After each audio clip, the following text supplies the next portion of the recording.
So Ian, you broke away from the TV stations about 30 years ago now to go it alone. How did 3200 Lighting get started? I returned from London after working there for 18 months in the events industry, in the fledgling events industry. Came back here in about 88. Realised there was a gap in the market. There was no one actually doing it properly here, and basically started the whole events industry, as you come to know now. And what's the growth look like over that period? Oh, with any business, first 3 years just incredibly hard slog, and then the next 3 years was hard slog, and the years after that was hard slog. To actually just keep working at it, and it does actually grow, and you turn around in 10 years and go, oh. At what stage did you know that the business was sustainable? I always had a dream it was sustainable, and I wasn't going to let it not be sustainable. And I think that's kind of it with a small business. You're going with a dream, and you chase it as hard as you can. Did you have any business experience coming into 3200 Lighting? Not per se, no. So it was a giant learning curve, but that's all part of it really, isn't it? And what were some of those big lessons in the early days?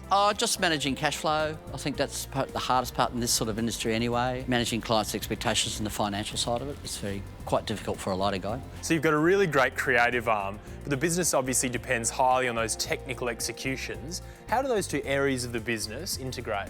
It's pretty much learn as you go. And the technical skills we all have a great grounding in the technicals, but the technology is changing so fast. We've had to teach ourselves how to keep up with it. It's always updating, always updating. Because a lot of businesses really struggle with that sort of creative and innovative process. How do you make sure that your team is constantly pushing the boundaries? We come up with the great ideas, and we can take a creative brief from our clients and actually exceed their expectations by our crazy, wacky ideas, I suppose. Now, you've had some big contracts, Sydney Harbour Bridge, Vivid Festival, noodle markets right around Australia. Yep. How did you land those big contracts? I don't know. We don't advertise. It's straight word of mouth pretty much for our company. A little bit of social media. People realise that we can actually deliver this size event, and we can provide an economical, on-budget solution. And how do you approach pricing here? Very carefully. So we sneak up behind it so it doesn't run away. We work out our fixed costs, what we need to do. Basically, it's got to fit in with what the market will take as well. So 30 years, you've had a pretty long journey here. What are some of your proudest achievements? The whole Vivid experience with Destinations New South Wales, since pretty much the beginning all the way through to where it is now, it's Christmas for me. It's absolutely, wow, this is great. I don't know about you, but I enjoy getting up and going to work in the mornings. So you're still very much hands-on here? Yeah, very much, yeah. Still got the cuts and saws, but yeah. And I wouldn't have it any other way. Now, Ian, one of your standout projects in recent times has been mapping and lighting Sydney Harbour itself. What's the tech behind that? OK, so we work closely with Intel using the Galileo board, which is a designer board.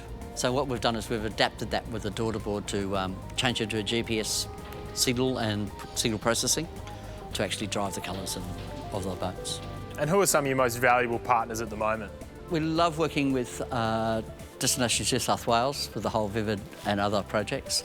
Intel are great supporters. We love those guys. They're great supporters of the creative industries, allowing them the space and the resources to actually produce some fantastic artworks.